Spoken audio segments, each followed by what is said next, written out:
In order to move from reacting to responding, it's going to require different language. Yeah. Some people may be watching right now saying, I don't talk like that. And I'm not going to start talking like that. That's not what we do. That's not what we say. But I would say the way that you naturally talk is probably the way that naturally ends up in an argument. Yeah, that part. So if the way that you naturally express yourself constantly lands you and your husband or you and your wife in an argument, then you do need to change how you talk. Right. Because you are habitually reacting and probably don't even realize it.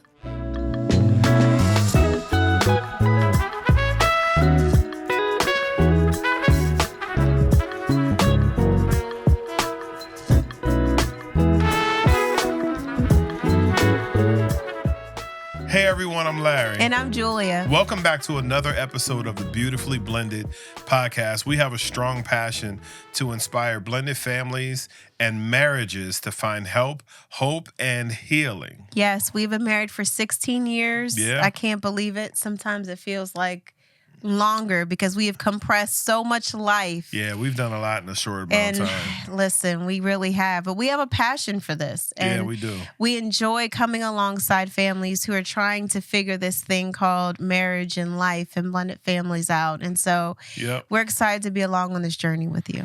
We just recently experienced some challenges in our family, and we're going to talk about that towards the end of this episode.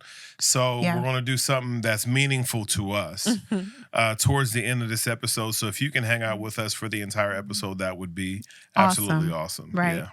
And so today we're going to do a little bit of a deeper dive when we talk about communication. And we've talked about communication multiple episodes between this season and last season. Yeah, but hold on. Let's be honest.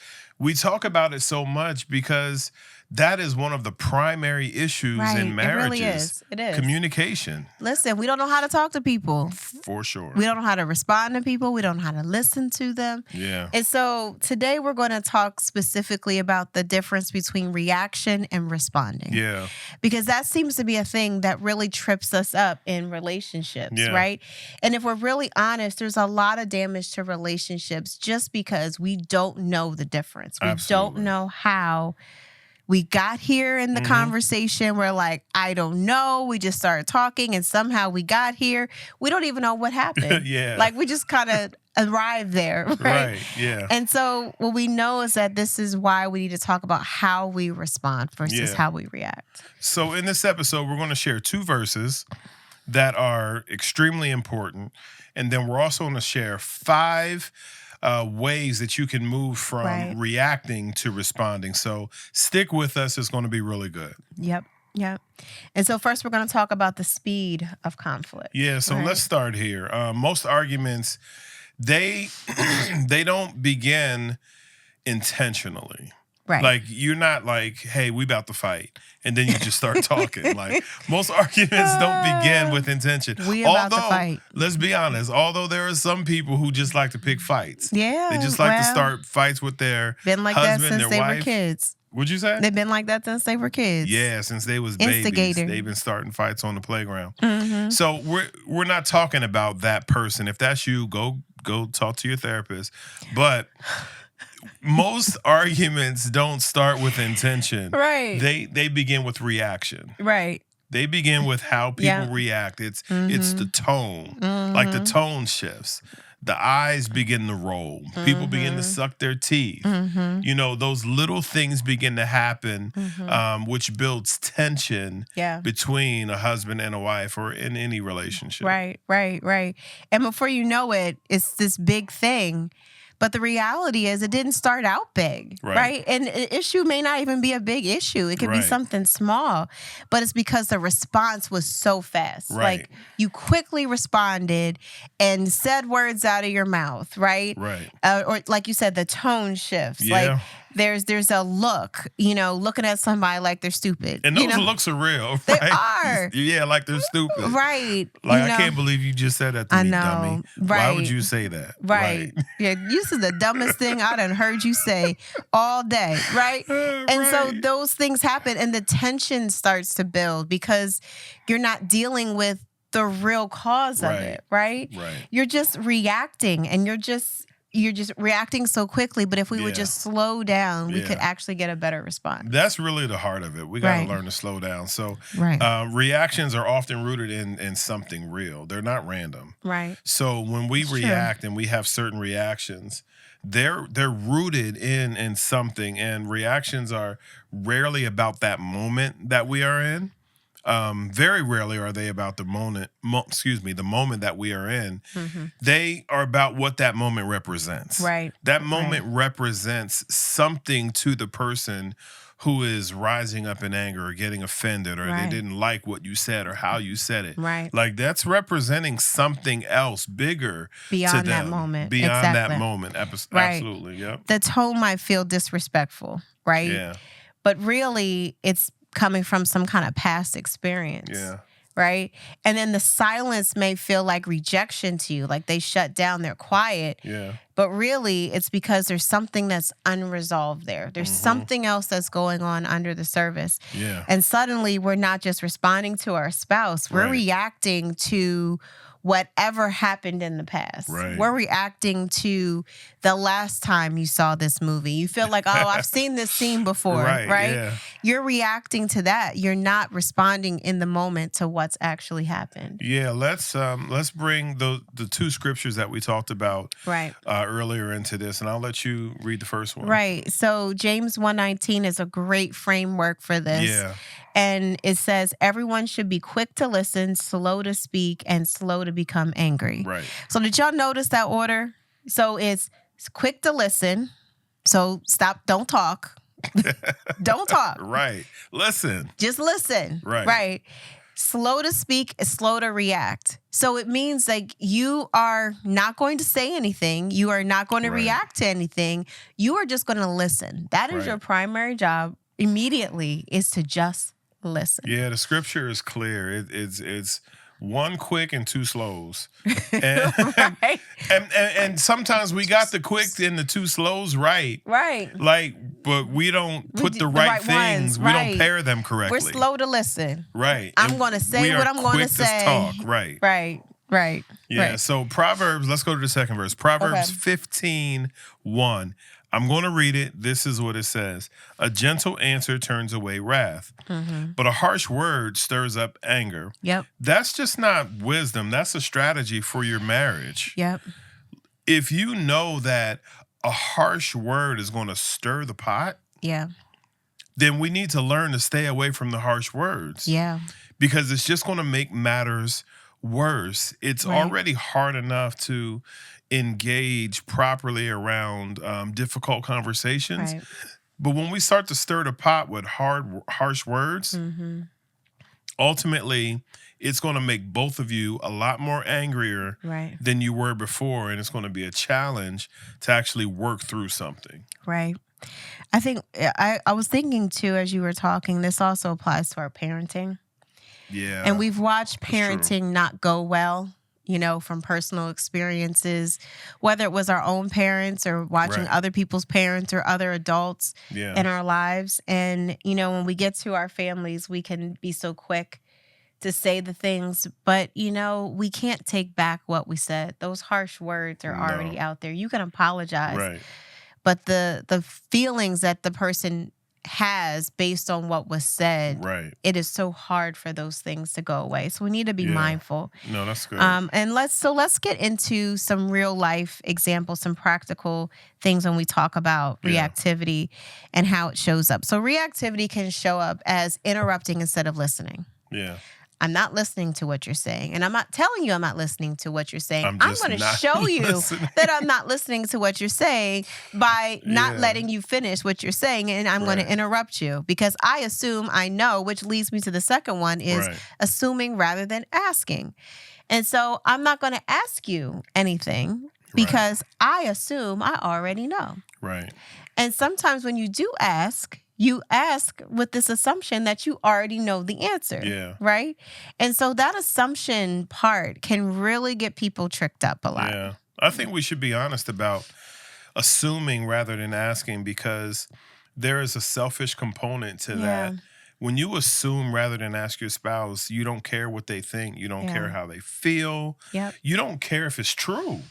No. Right? You don't even care if what you are saying is true. You only care if you believe it's true. Yeah. You don't care if it's actually true. You're not looking for clarification. You're not, digging into the conversation more deeply to say, well, honey, tell me more about that. Right. You don't care.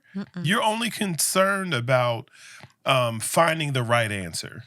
Right. And you believe you have the right answer. Assuming is really tough on a relationship. It is. I would say the third one, reactivity, can show up looking like raising your voice instead of slowing your heart. Yeah.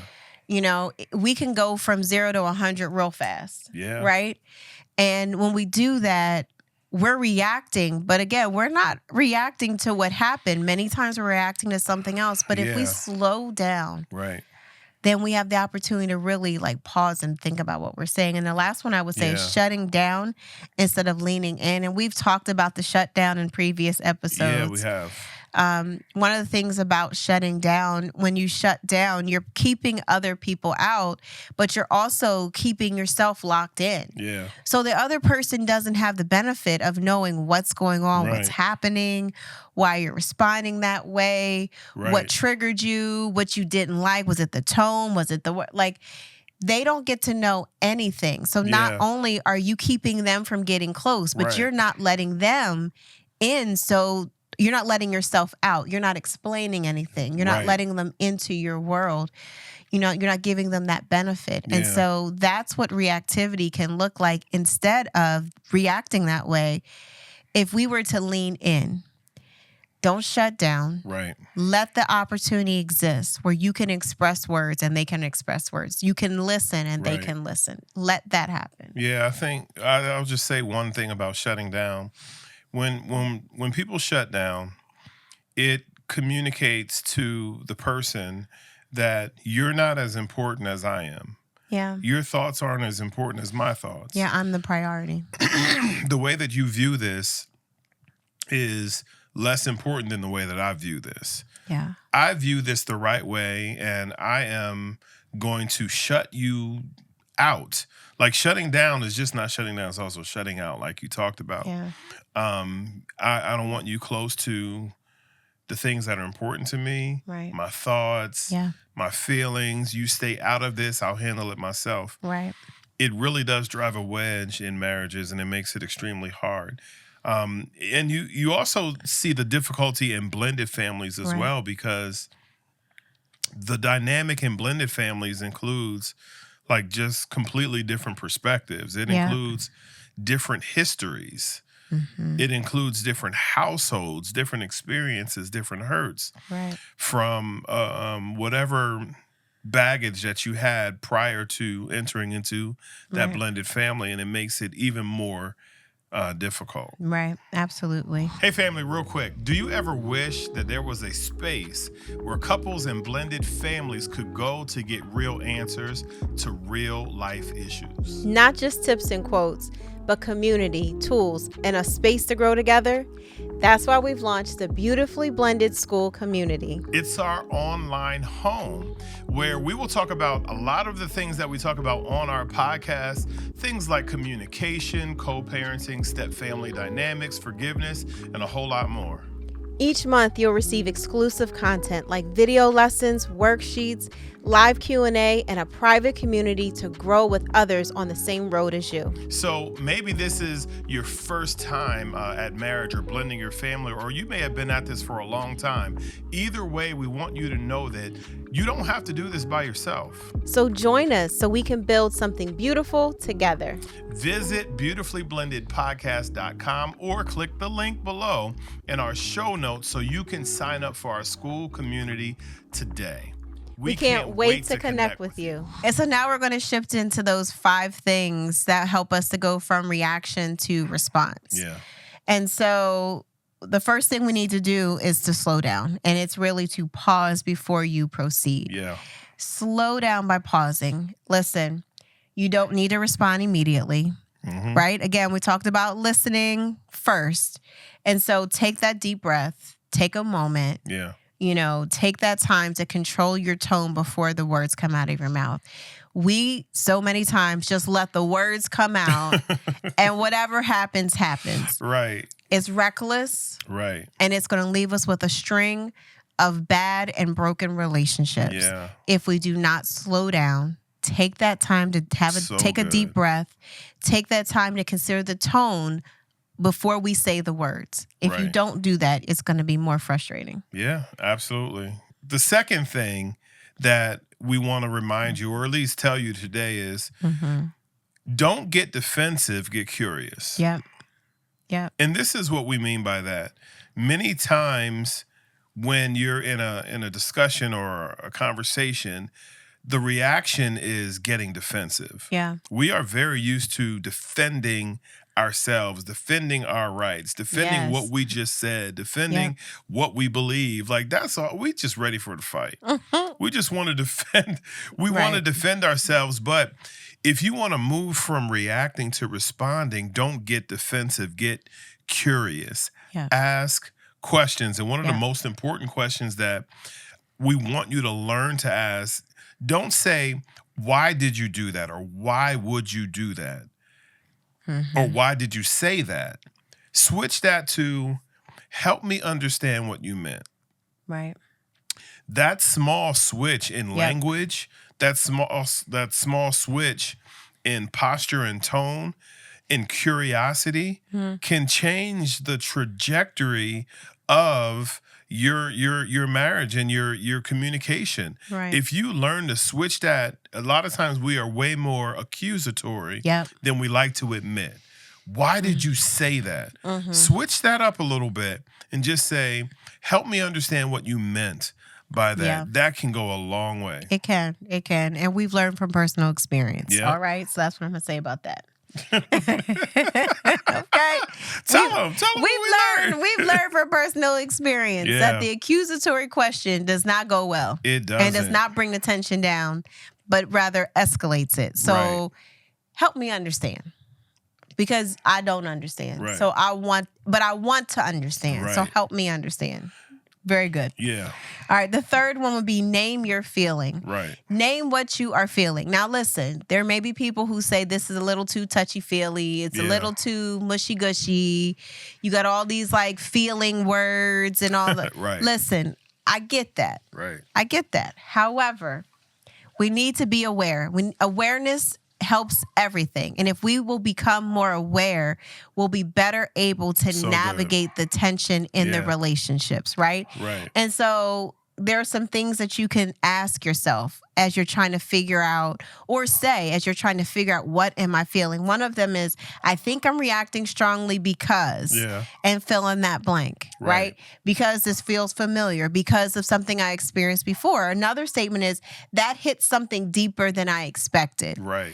Right? That statement, that situation, that, facial expression that hit different, that deeper than I expected. Right. There's something else there, right? Yeah. No, I agree. So the fourth thing that we want you to know today is separate the issue from the person. Yep. Like, the problem is not the person. Let the issue be the issue. Because that's the issue. It's not the person. Like, you may be having a conversation about a flat tire and you say, honey, I got a flat tire today. And your response is, well, what did you do now? All of a sudden, the issue is not the tire. It's the person. The issue is the person. Oh, boy. And that can be a loop that you guys are in. You could be stuck in a loop and you're going around in circles because you are constantly blaming the person rather than focusing on the issue. The reality is, you both are in this relationship, this covenant marriage together, so that you can face and work through these issues while simultaneously fighting for unity in your family, fighting for unity in your marriage. But if you make them the opponent, then that and make a habit of making them the opponent, then you're always going to find yourself in this place where you are reacting instead of responding. Absolutely. Absolutely. All right. So the fifth thing, the last one, would be to choose connection over winning. Yeah. From the time that we're kids, we really learn that we got to fight for our rights. You know, if you have grown up with siblings, if you grew up with cousins, if you grew up in a neighborhood where there were other kids, if you just were around other humans, someone was fighting for something, the last piece of cake, to be the first one in line, for my hula hoop, for my jump rope, for my ball, whatever it is, you were fighting. Right. And so we look at these conflicts as an opportunity to win. Yeah. Right? We go into relationships looking to win, not intentionally, but that's what we subconsciously are thinking. Right. And so you can go in wanting to win the argument, but you can lose the connection. Right. But really, what's more important than winning is the connection. You want to focus on the relationship. You want to protect the relationship, and you want to make sure that you're able to grow together. Yeah. Right? We have a bias towards retaliation. Yeah, we do. I think humans, we don't let things go. That's why, you know, in scripture it says eye for an eye, tooth for tooth. Mm-hmm. Like, we want to live by that. Mm-hmm. And we want to make sure that we repay others if they wronged us. Right. Whether they wronged us or not. If we think they wronged us, excuse me, if we think they wronged us, we're going to make them pay. Yep. Regardless. The unfortunate thing, it doesn't stop at the covenant marriage. It actually intensifies. Yeah. So if your husband or your wife does something to you, you want to make them pay. Right. And rather than recognizing that you got to fight for unity, you got to fight to stay together, you come to this place where you just try to win. Yeah. And you forget that this is my life partner. This person is the person that God has placed in my life, and we are covenant partners in a marriage that we got to fight against the enemy instead of making our spouse the enemy. Absolutely. Absolutely. And so here's some practical things for you this week, for you to try before you respond in an intense moment. Like if you're having this intense conversation, here's a couple things for you to think about and to really ask yourself. The first one would be, what am I feeling right now? Like name what you're feeling. Don't just go jumping in headlong into the conflict, right? Like, I'm here ready for the fight. Like, what am I feeling right now? Like, is this anger, frustration, embarrassment? What am I feeling right now? The second one would be, what does this remind me of? Sometimes, so many times, we jump into a conflict and we haven't considered why we're even responding this way. Right. Maybe you can identify the feeling. Maybe the feeling is embarrassment. Why? Is it embarrassment because you felt embarrassed the last time something like this happened? Is it embarrassment because you saw your parents maybe go through this? Why? Yeah. And the third question would be, what's the outcome I want? What outcome do I want to see out of this? Like, what do I want to see happen? And the reason you want to ask those three questions is because you want to identify what you're feeling. You want to understand why you're feeling that way, but then you want to say, what do I want to come out of this? Right. If you can define what you want to come out of this, then that's good. You have a different game plan, right? Then you're going to choose your words very carefully. Yeah, you'll choose your words differently. Right? You're going to choose not to shut down. You're going to choose to lean into this a little bit more. Yeah. You're going to choose to ask questions and to use your words to explain how you're feeling to your spouse. Yeah, because the most important thing to you has now shifted. It's not winning, but it's the outcome. Yep. Like what outcome you want to have. So I want to say something about the language. Earlier, you talked about what am I feeling right now? Mm-hmm. And you said, okay, we should ask that question, which I think is an excellent question. But in order to move from reacting to responding, it's going to require different language. Yeah. Some people may be watching right now saying, I don't talk like that. Mm-hmm. And I'm not going to start talking like that. That's not how we express ourselves in our family. Yeah. That's not what we do. That's not what we say. Mm-hmm. I don't ask questions to myself like, why am I feeling this way? Right. Or, you know what I mean? Like so you may make the argument that that's not your, behavior. That's not how you naturally talk. But I would say the way that you naturally talk is probably the way that naturally ends up in an argument. Yeah, that part. If the way that you naturally express yourself constantly lands you and your husband or you and your wife in an argument, then you do need to change how you talk. Right. You do need to change your approach. Yep. You do need to change the way that you are approaching this, because you are habitually reacting and probably don't even realize it. What we're trying to help you do is change your language to responsive language. The language makes a complete difference. Right. So my encouragement, Julia's encouragement for you today is, if you're watching and you say, well, I don't speak like that. Like, that's not how I talk. Right. Talk like that. We're telling you to talk differently, because if you keep talking how you have been talking, you will keep getting the same results that you've always gotten. Right. So ask yourself new questions. Learn a different skill set. Right. If you do that, you will get different results. Absolutely. I agree. Yeah. Oh, well, thank you, honey. You're welcome. And that simple pause in the beginning of a conversation, before it veers to the right or veers to the left, or before it just flat out takes off, that simple pause is going to make a huge difference in the outcome. It'll change everything, really. It will. Right, right. So your fast reaction will build walls, but if you are slow to respond, you will build understanding. Yeah. And we want to make sure that we're building understanding in our relationships. We want that to be part of the foundation. So listen, if your home has felt intense or tense lately, know that you're not alone. Know that I mean, listen, we've been there. We've been there on many occasions where there was this intensity. And so that's why we're sharing the things that we're sharing with you. Right. If you feel stuck, you're not stuck. Right. Right? There is a way to unstuck yourself. That's right. It's new language. It's new language. Unstuck yourself. Yes, there is a way to do that. There is. Right? You know, sometimes we look and say, if our relationship isn't perfect, like we have conflict, we're just not well matched for each other, that we just want to throw it away. But the reality is that, you know, you have to be intentional with your responses. Right, right. It's not so much about the perfect relationship and the avoidance of conflict. It's more about being intentional with your responses. Absolutely. Conflict will come, but how are you responding? Right. And healthy marriages aren't defined by the absence of conflict. Right. Like, just because you don't have conflict doesn't mean your marriage is healthy. You could be great at avoiding. You could be great at shutting down. Yeah. You could be a runner. Like, when you see something that looks like conflict, you take off. Yeah. Like, you go and off to the races. Yeah, you're off to the races. You go hide somewhere.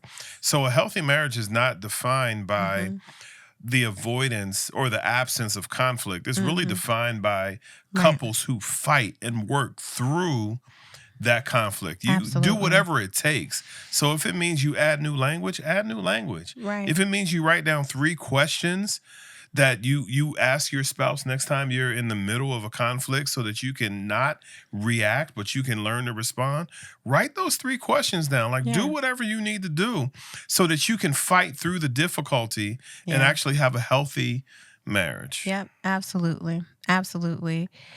Well, that one decision can slow everything down. Yeah. And that's the goal, is to slow down so that you respond rather than react. And it also can change the whole direction of your home. So listen, thank you for joining us for another episode of this podcast. When we first started, we said that we had some significant event that happened. And we just want to be vulnerable and honest with our beautifully blended family and let you know that recently, Julia's dad passed away, my father-in-law. And this has been an extremely challenging time for our family as we grieve. Please continue to pray for Julia. Please continue to pray for our family as we are going through this process. But I wanted to bring this up, and I asked Julia before we started. I said, is it okay if I did this? And she was just like, yeah, absolutely. Her dad and my dad, he would, anytime we were together hanging out at his house, what he would do when we were wrapping up the conversation, he would just say, "Holla." And it drove Julia crazy. Oh my I mean, gosh. you can tell him. Yes, because I used to be like, Dad, you are not young. Who taught you this You phrase? are not young. Who taught you this? What are you doing? And I would be like, ugh. Every time he said, then he would start laughing because he knew he got under my skin. He knew that it was triggering me. You know, it did, right? What was funny is the last time we saw him. Yeah, you saw him together. Yeah, we saw him. We were with him together. Yeah, and you walked out of the room, and I was the last one to walk out of the room, and we said bye, right? So we're walking out. We were like, "Bye, I love you, bye." We're walking out of the room. We're halfway down the hallway. He's like, "Holla!" Then I turn around and I look in the room. I'm like, "Holla!" But we wanted to share that with you. Continue to pray for us. Continue to pray for Julia. And the entire family as we navigate this season. But I'm bringing that up so that we could end this particular episode with that special phrase that reminds us of Dad. So you ready? I'm ready. Holla! Thank you for joining us in this episode of the Beautifully Blended Podcast. God bless you guys.